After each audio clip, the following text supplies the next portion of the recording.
This is a quick video to show how I turn a standard shot into what I call a fake studio shot.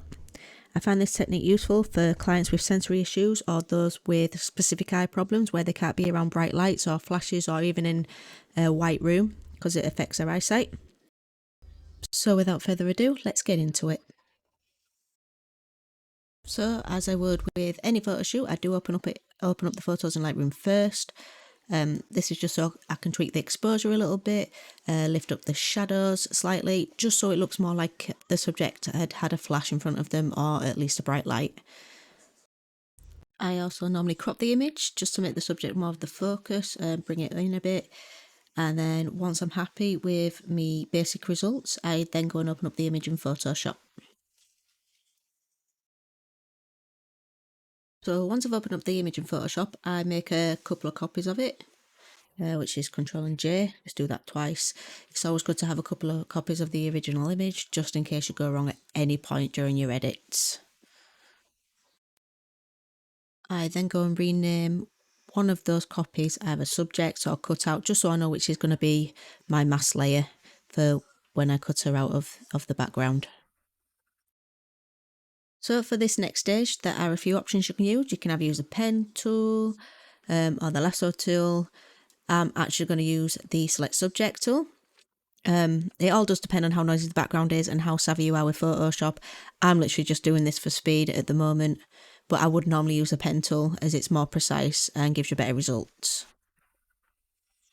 Once the subject is selected, I do go in to select a mask just to clean it up a little bit and make sure it hasn't missed any of the essential parts that I need. It doesn't have to be absolutely perfect because of what we're going to do, but it just makes life a little bit easier going this route first.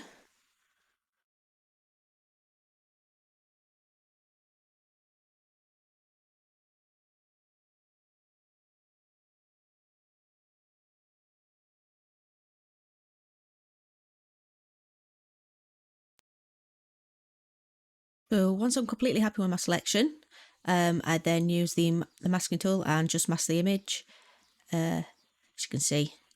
So she's completely cut out now. It's a little rough, but it'll do for now. I then make an adjustment layer using the solid colour fill, and then try and pick either the brightest or the whitest point on the image to give me an idea of what the background colour should be. The brightest point on this particular photo is a light glare off the balloon, so that's what I'm going to use for my background. The next stage I do is basically checking the edges and making sure that they're quite clean and that there's no dark rim. It happens more often than not that you get like a random dark rim around the edge of your picture. So using the brush tool on the layer mask, I then go around and I clean it up. Again, the edge cleanup doesn't have to be perfectly precise. You just need to remove the either the black outline or the halo that you get from when you're isolating a subject from the background. It's just so it blends in a little bit better. When it comes to their hair, it is all basically a judgment call. With children's hair, especially with young infants and toddlers, it's a lot easier because their hair is so fine. You can generally smooth it out and it doesn't look unnatural. With curlier hair, sometimes it will take quite a while to go around and clean up around each strand of hair, and sometimes you do have to paint it back in.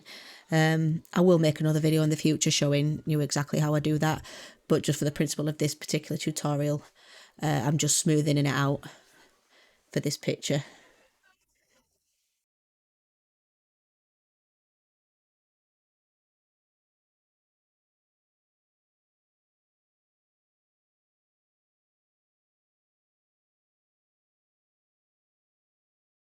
For this type of edge work, I'll always use the softest round brush I can find.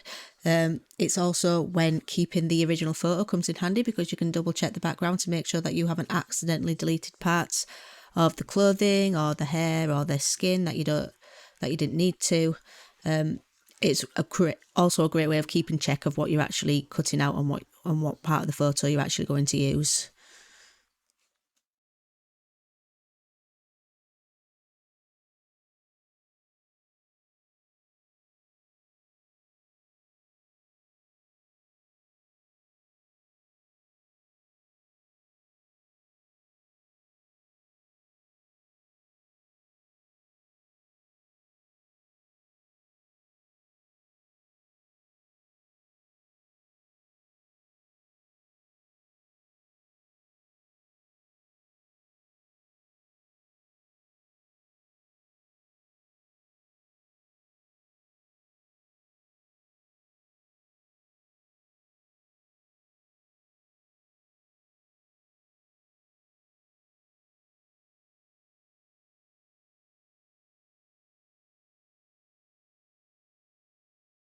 Once I'm happy with the halo removal, I then go onto the layer mask and I double click and it goes into a select and mask section, and then generally up the smoothing. Normally it's about 11, 12 depending on the photo. Sometimes you do need to go all the way up to smoothing it depending on what type of image it is, but for this particular one 11 is roughly about what I need.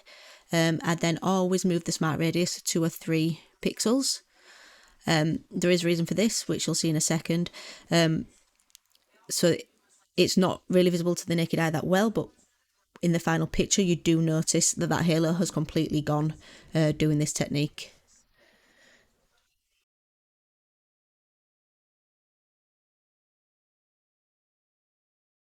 Once I'm completely satisfied with my halo removal, I then go on to your standard image cleanups. So that's taking any blemishes from the skin, smoothing the skin out, and sometimes brightening the eyes if they don't quite match the brightness of the background. In this case, because my niece is so young, she does have what I call like a fruit punch mouth, which you can't really tell here, and then like drool marks. She also, because she's a little mucky bugger, has a bit of food and things in her hair, so I go around and I remove all those blemishes just to clean it up a bit. I also, on a lot of very young children, do remove some of the bags under their eyes due to teething and obviously getting up in the night. They do sometimes get quite dark rings.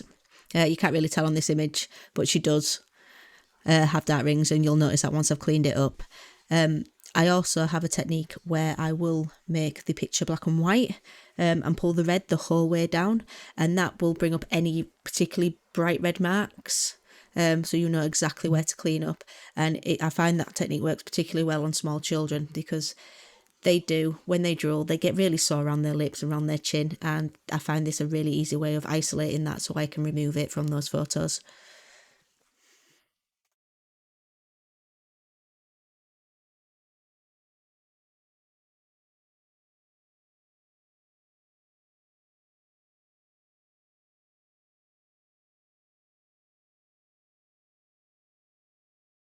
I probably should have mentioned that I do most of these fixes using the healing tool and the clone brush. I always make sure they're on their own layers as well.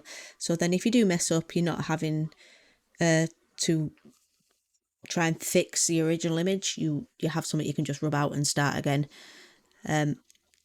Although I also will go around the clothes. As you can see, my niece has food on her top as well, bless her. So I'll go around and try and fix all of that too.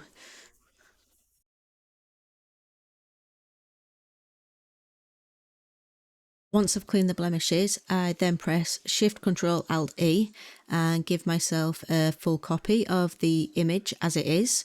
I do this for when I'm smoothing the skin. The reason for it is I actually use an action from Piximperfect, a YouTube channel. It's very similar to what I was doing originally, but this makes my process so much quicker, having an action that actually does it without having to record one myself. He does actually give away all of his actions on his YouTube channel, so well worth having a look. But I found it is really good. I really only use it on children, because adults moving in, you've got to do your dodge and burning and everything else, but with children it really is just a case of smoothing a couple bits out just to make that picture glow a little bit better. Unmesh from Piximperfect has some amazing tutorials regarding these actions that I use, skin smoothing and the eye brightening mainly. I do honestly only use them on the children more than anything else. But the way he approaches Photoshop made it a hell of a lot more easier to understand. And I grasped the concept of using Photoshop a lot more quickly by following a lot of his tutorials. I'll leave a link in the description for this video to his channel, because honestly, go check him out. He's absolutely amazing at what he does, and he's such an easy to follow tutor regarding Photoshop. He really is. So on this particular picture, I wasn't happy with how the hair was around the ears, so I'm just going back onto the layer mask, clean that up. I have deleted that image copy that I made before I did the skin smoothing in. It hasn't affected obviously the smoothing in layer itself. It was just to help me while I did that. So as you can see, I'm now just cleaning up the hair on the ears, because it didn't look quite right to me, to my eyes. But this is the beauty of having it as a mask rather than just a full cut out image. And as you can tell, just from that little adjustment of the hair around her ears, the picture does look a lot more better, and her head doesn't look as boxy. It looks a hell of a lot more natural. The next task I'll do will be her eyes. I just want to brighten them up slightly, not really much of a colour change, but again I will be using another one of Unmesh's actions. It is basically what I did with eyes anyway, it's just this again has made my process a lot faster. And again, you can download this from his tutorial regarding this action, and again I will be leaving the link to his channel, so then you can look through his videos and find out the tutorials that will suit you better. The eyes in this particular picture did need brightening up, just to make it look like there was a flash in front of her, like there was some studio lighting, and just basically to match it to the brightness of the background.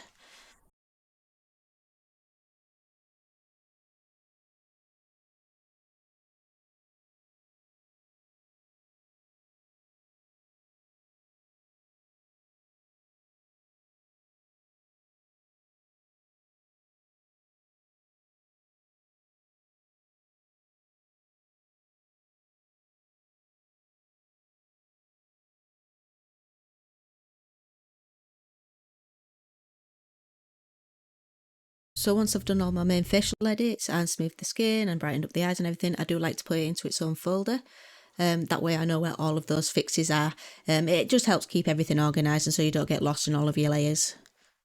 Putting everything into a group as well means you can also turn those edits on and off so you can see if you've missed anything, or if you actually want to start from the beginning again and start those edits again, just to make sure everything is as you actually want it. So now we need to apply shadows. For that I use a really soft brush, as soft as I can get it.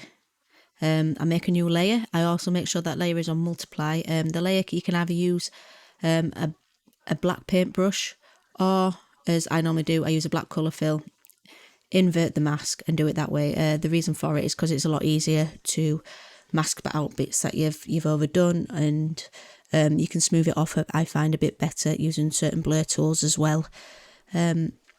So when I'm using a soft brush, I do like to make the brush as flat as I possibly can.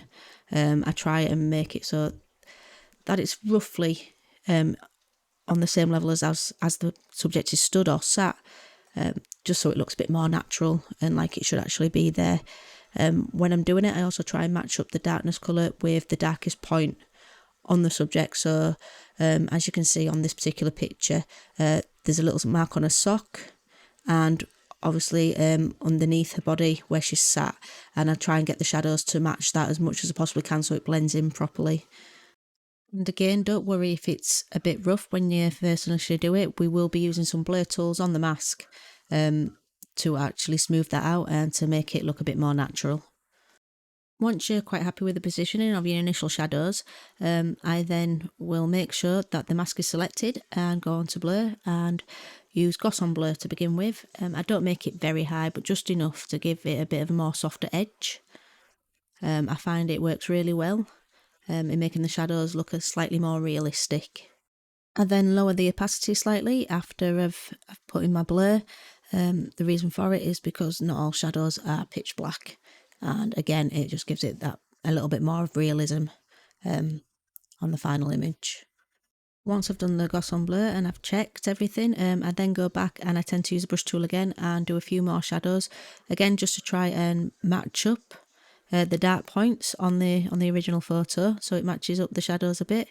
I do make the brush a bit smaller just to give that tiny little edge going round that you always find when somebody's stood on something quite white, or generally on anything. It's just a bit of natural shadow that your body will always give if there's any form of light. But it is really just a case of trial and error when it comes to shadows. It does take practice. Sometimes you can do them and they can look really off and you have to remove them all and start all over again. It hasn't really been the case with this image, but I have messed around with it an awful lot, as you will see in this video. It is just a case of practice makes perfect. It is one of those things when it comes to doing shadows and highlights. Shadows I always find are harder than highlights. When I've finished doing my edge and shadows, I have a tendency to make my brush as big as possible. I take the opacity down and then do just a couple of big shadows on there. You can't see them that much, but it does give a more realistic effect with the way I'm doing it like this. It just blends in all the shadows into each other like it would do naturally. As you can tell, I wasn't overly happy with how the shadow underneath the balloon went. It didn't feel quite lined up correctly to me, so Before I move on to the next section with motion blur, I just had a quick mess around with it to get it how I wanted it first. This is the beauty of using layer masks. Now that I'm happy, I will go back onto my filters, go into blur, and then go on to motion blur. The reason why I do this is everything has like a little shimmer, every shadow, even sharp ones. Once in motion blur, I put it onto 0 to start off with, and I normally do it between 10 and 15 to give it that little shimmer that every shadow has. As I said, even the sharp ones do it. I will then go back into motion blur after I've saved that first one, and I'll put it onto 90 degrees and do it the same again. It is so subtle, but it does make the shadows look a little bit more realistic, and they seem to sit better with your subject doing it this way. Once I feel like all the edits I've done are up to par, I have a tendency then to again group all of my edits, so then I can check it against the original image. I can just switch it on and off. That way I can make sure everything is how it should be, or how I see it in my head. Once I'm happy with how it's turning out, I then press Shift Control Alt E. Again, I'm really sorry, I don't know what that is on Mac, but I'm sure a lot of Mac users will be able to tell you what that is. I then convert that into a smart object and go into the camera raw filter to do my last edits to make this look more like a studio shot. As you can see, just from lifting the exposure, it does wonders for the shot. It does make it look like there was a flash there and some studio lighting. And this is again where it's all down to preference and how you want it to look.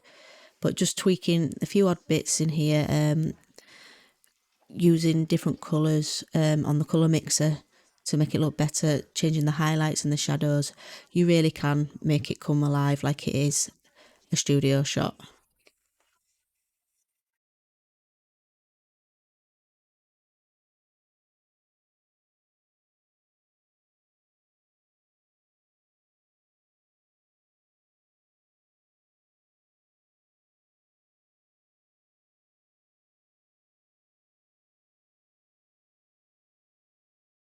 There we go. So as you can see, after using Camera Raw, it has changed it up an awful lot. It has made it look brighter, more airy, and it has given that whole studio effect.